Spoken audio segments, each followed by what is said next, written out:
মাঝে মাঝে বাচ্চার সাথে নিজেদেরকেও বাচ্চা হয়ে যেতে হয়, তাই না? আজ যেমন ছেলেকে নিয়ে গিয়েছিলাম একটি পার্কে। আমাদের ঝাঁসি কেলার পাশে যে পার্কটি আছে সেখানেই। তো সেখানে বাচ্চাদের মনোরঞ্জনের জন্য অনেক রকম ব্যবস্থাই আছে। তার মধ্যে একটি হলো টয় ট্রেন। কিন্তু সমস্যাটা হচ্ছে, টয় ট্রেনে বাচ্চাকে একা বসানো যাবে না, বিশেষ করে 5 বছরের নিচে বাচ্চাদের। কারণ আসলে তারা ছোট মানুষ, তো যদি পড়ে টরে যায়, তো সেই জন্যই আর কি বড়দের কাউকে তাদের সাথে বসতে হবে।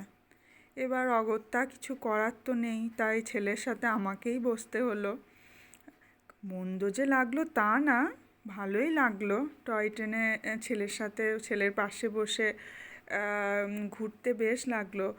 আর এই পার্কটির সাইট সিনটা এতই সুন্দর, মানে ওই পার্ক একদম কেলার পাশেই তো পার্কটা। তো ওইটাই আর কি, যে পার্কটা এই পুরোটা টয় ট্রেনে আর কি, ওই পুরোটা ঘুরলে কি হয়, কেলাটা পুরোটা দেখা যায়। ওই যে দেখো, দেখা যাচ্ছে কেলার উপরটা। এটাই হচ্ছে আমাদের এখানের ঝাঁসি কেলা, মানে রানী লক্ষ্মীবাইয়ের যে কেলাটি।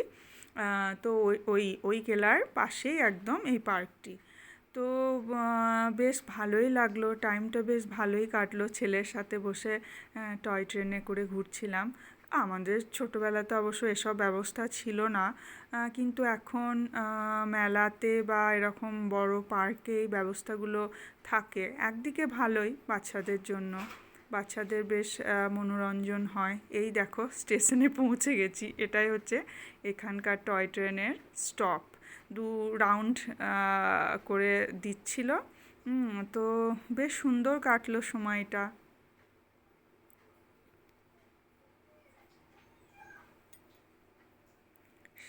সিনগুলো শুধু দেখো, এই যে পার্কটা এতই সুন্দর, রাত্রে তো লাইটিংয়ের জন্য সৌন্দর্যটা আরও বেড়ে যায়। কিন্তু যেহেতু এখন ঠান্ডা পড়ে গেছে, তাই খুব এখন তো আর রাত্রি করা যাচ্ছে না। তো আমরা বিকেলের দিকেই গেছিলাম। বিকেলে দিকে বাচ্চাটা একটু খেলা টেলা করলো। তারপর সন্ধে লেগেছে, এরম অবস্থাতেই বাড়ি ফিরে এলাম। যেহেতু এখন ঠান্ডা পড়ে গেছে না ভালোই, তো ওই জন্য এখন আর ঠান্ডার সময় বা ঠান্ডাতে এখন আর বাইরে থাকাটা খুবই মুশকিল হয়ে যাচ্ছে। আর ছোটো বাচ্চাদের নিয়ে তো একবারেই না, কারণ ওদের তো অল্পতেই ঠান্ডা লেগে যায়, সমস্যা হয়ে যায়। তো বেশ আজকে বিকেলটা তো বেশ কাটলো, বেশ সুন্দরই কাটলো।